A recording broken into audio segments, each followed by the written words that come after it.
Hello बच्चों, let's read this question. Negation of the statement P disjunction R implies Q disjunction R is. तो यहां पे हमें इस स्टेटमेंट का नेगेशन बताना है. क्या होगा, स्टार्ट कर लेते हैं हम की कॉन्सेप्ट से. तो की कॉन्सेप्ट देखो क्या हो जाएगा. हम जानते हैं कि अगर ऐसे लिखा हुआ है कि A इंप्लाइज B, तो ये किसके इक्विवेलेंट होता है, नेगेशन ऑफ A, और इसका डिसजंक्शन ले लेते हैं B के साथ. सही है. एंड ऑल्सो हम ये भी जानते हैं कि अगर negation of A disjunction B ऐसे लिखा हुआ है, तो अगर ये नेगेशन अंदर लेके जाएंगे तो नेगेशन ऑफ A हो जाएगा, और ये जो डिसजंक्शन का साइन है ये नेगेशन आने से अब कंजक्शन बन जाएगा और नेगेशन ऑफ B बन जाएगा. ऐसे हो जाता है. तो अब ध्यान से देखो, जो अपना स्टेटमेंट है उसका हमें नेगेशन लिखना है. तो देखो टू फाइंड हमें क्या करना है, नेगेशन के लिए ये साइन लगा लिया. अब अंदर हमारा जो स्टेटमेंट है उसको एज इट इज लिख लेंगे, यानी कि P डिसजंक्शन R ये है और इंप्लाइज में Q डिसजंक्शन R ऐसा लिखा हुआ है.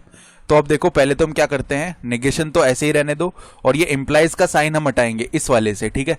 तो इंप्लाइज का साइन अगर हटा लेते हैं तो हमें क्या मिल जाएगा अंदर, P डिसजंक्शन R. ठीक है, इसका तो हो गया नेगेशन, और यहां पे डिसजंक्शन आ जाएगा Q डिसजंक्शन R ऐसा बन गया. अब इस नेगेशन को अंदर लेके जाएंगे तो negation of P disjunction R. तो हम जानते हैं कि नेगेशन ऑफ A अगर ऐसे लिखा हुआ है तो इसका वैल्यू A के इक्विवेलेंट ही होता है. तो ये क्या आ जाएगा, P डिसजंक्शन R ही आ गया. और अब नेगेशन लगा और यहाँ पे डिसजंक्शन का साइन है, तो क्या होगा हमारे पास, ये बन जाएगा कंजक्शन के साइन में चेंज हो जाएगा ना. और यहाँ पे नेगेशन ऑफ आ जाएगा Q डिसजंक्शन R, ये बन चुका है. तो अब देखो, इसे हम क्या करते हैं, सेट के फॉर्म में लिखना चाहते हैं. तो सेट के फॉर्म में इसको लिख लेते हैं. कैसे, देखो मान लो ये हमारा P है, ये हमारा Q है और ये हमारा R है. तो ये P सेट हो गया, ये Q सेट हो गया, ये R सेट हो गया. तो ये जो P डिसजंक्शन R है ये किसे नोटिफाई करेगा, देखो अगर हम देखें तो ये किसे शो करेगा कि P मान लो ये है और R ये है, P और R ये है.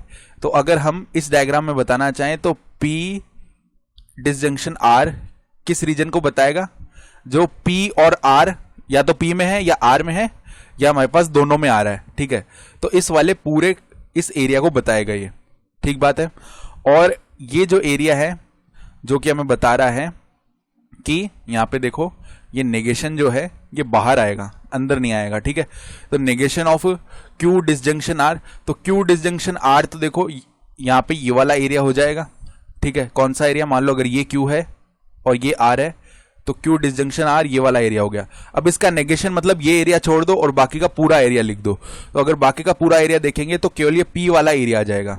ठीक है. अब P वाला एरिया आ गया, और P में भी कौन सा एरिया, जिसमें Q और R नहीं आ रहे हैं. ठीक है.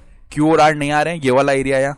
तो अगर अब ये वाला एरिया आ रहा है तो फर्दर देखो, अब हमें क्या करना है, इन दोनों के बीच में ये कंजक्शन का साइन भी है. तो अगर कंजक्शन का साइन है, इसका मतलब क्या है कि हमें इन दोनों का कॉमन पार्ट लिखना है. तो कॉमन पार्ट कौन सा हो जाएगा, देखो एक तो यहां से ले रहे हैं और एक यहां से ले रहे हैं, इन दोनों का कॉमन पार्ट लिख रहे हैं ना.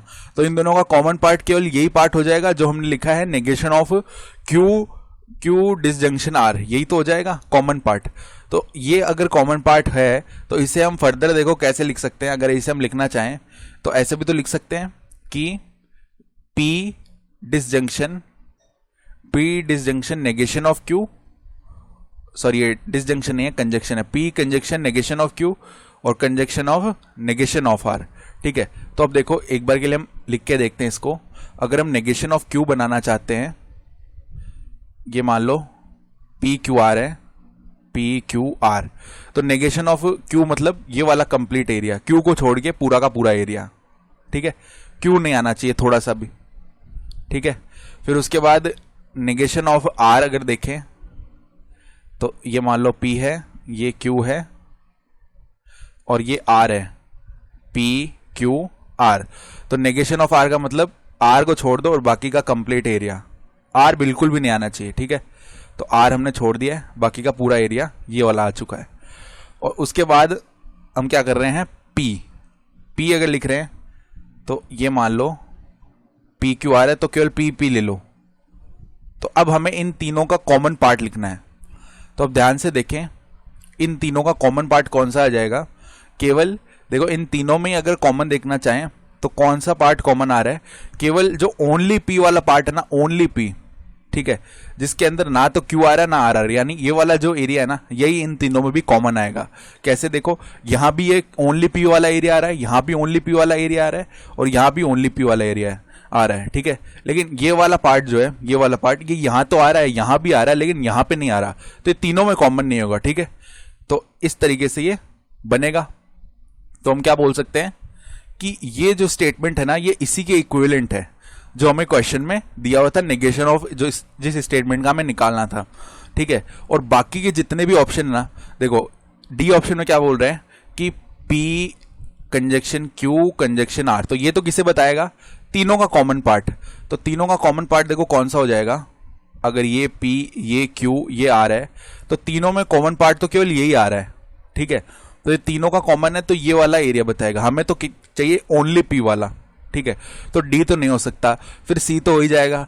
और बी में क्या बोल रहा है, देखो बी में हम ऐसे ही इसको रिजेक्ट कर सकते हैं। कैसे, क्योंकि इसमें नेगेशन ऑफ पी वाला एरिया आ रहा है, जबकि पी वाला ओनली पी वाला एरिया तो हमें चाहिए, तो ये तो नेगेशन बोल रहा है, तो बी तो ऐसे ही नहीं हो सकता। और ए में भी नेगेशन ऑफ पी वाला समथिंग आ रहा है, तो ये भी नहीं हो सकता है। और बीच में कंजक्शन के साइन लगे हुए हैं। ठीक है, तो अगर मान लो डिसजंक्शन के साइन लगे हुए होते तो हम आगे चेक भी करते बना के इसको, लेकिन यहाँ पे कंजक्शन है, इसका मतलब ये जो नेगेशन ऑफ पी है इसके साथ का ही कॉमन एरिया आ रहा होगा, जो कि ओनली पी में तो आ नहीं सकता, यानी कि ऑप्शन ए बी और डी तो गलत हो गए, तो ऑप्शन सी हमारा ओनली सही ऑप्शन हो जाएगा।